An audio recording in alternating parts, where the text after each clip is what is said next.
les leçons de la vie par Jean-Claude et Pasqua. Bon alors bonjour. Bien le bonjour. Donc voilà venu pour la leçon de... Donc comment peindre, comment on effectue, je dirais, une peinture sur un volet abîmé.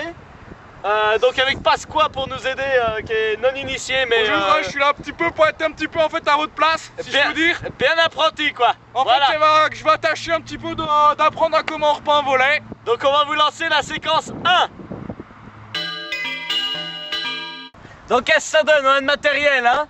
On a le matériel, donc d'abord la lasure, hein, très important pour peindre le volet, parce que si t'as pas de peinture, tu peux pas repeindre. N'hésite pas à bien nous expliquer, parce qu'on n'est pas tous des connaisseurs. C'est moins pratique, alors bon, tu choisis une peinture qui correspond à peu près à la couleur de ton volet.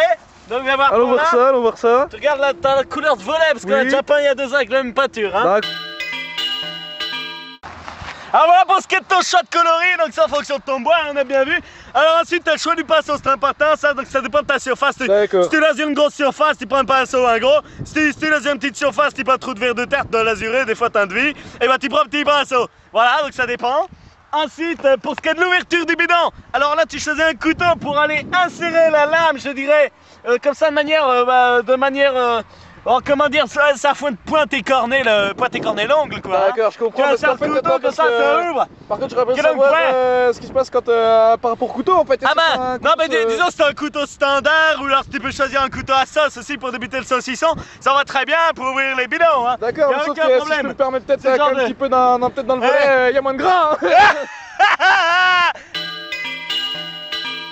Donc voilà, alors là en fait, comme m'a dit en fait Jean-Claude, je vais tenter de préparer un petit peu les produits de base. Alors, la lasure quoi. Hein. Comme la lasure en fait ça va créer une espèce de petite... Ah ouais, on voit une couche thermoformée. Je peux dire en fait une espèce de petite couche qui a durci en fait. Un peu thermoformée comme ça. Donc hop, voilà là je perce la couche. Et je tourne.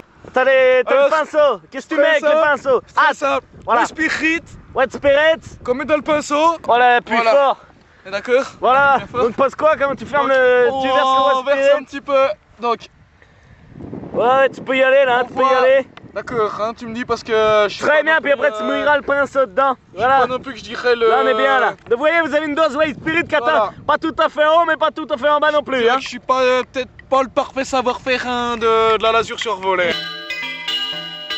Et donc bon, on va peindre le volet comme ça, je dirais d'une manière longitudinale. Hein. C'est un peu comme si tu peins un canard en fait. Hein. Tu étais en train de peindre un canard, c'est un peu la même méthode. C'est en gros comme si tu peignais un canard. Voilà, donc... je dirais que c'était l'image qui me venait en tête. Voilà. Donc comme ça, on voit le volet reprendre tout de suite la consistance, la qualité de la lasure sera importante pour la qualité du bois pour conserver, pas abîmer. Parce que sinon ton volet tient pas 2 ans. Hein. Donc, passe quoi? Après, donc, je dirais environ 5 minutes de pâture. Hein. On en est où? Voilà, je dirais qu'on arrive un petit peu à l'aboutissement de la première phase. Alors, fais-nous voir ça un petit peu. Donc vous voyez, tout ici est peint de manière assez homogène, assez harmonieuse. Oui. Alors cependant, rien de parfait, hein, rien n'est parfait. Alors, 2 choses. La première, c'est je dirais le haut. Le haut, c'est important le haut. Hein, le haut, très important. Et puis je dirais la deuxième phase, quoi, comme on dit, comme si on a... Deuxième phase aussi. T'as un Dolby, tu passes sur la deuxième phase, quoi. Le haut n'est pas si simple et je dirais une petite difficulté en fait. Je dirais une difficulté ici, à ce niveau-ci, oui. Tout simplement du fait que le volet est abîmé, car c'est un objet, mais comme on dit sa vie. Hein. C'est de la bestiole qui a attaqué le bois là ou c'est... Comment ça se passe? C'est une nature animale là? C'est quoi? C'est le règne animal qui a attaqué là? Je dirais que c'est de l'intempérie, je dirais que c'est de l'intempérie.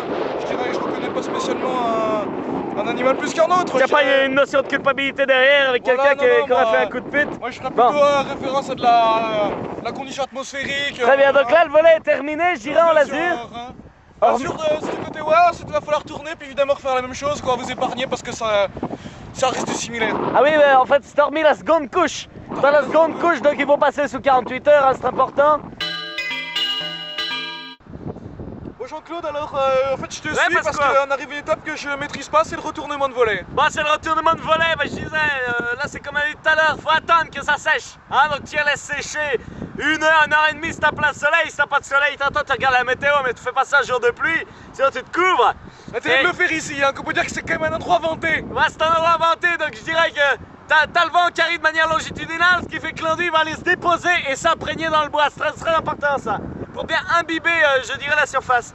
Donc ce qu'on peut dire pour conclure, c'est qu'il faut pas oublier la deuxième couche, mais on peut dire quand même que c'est du bon boulot, hein.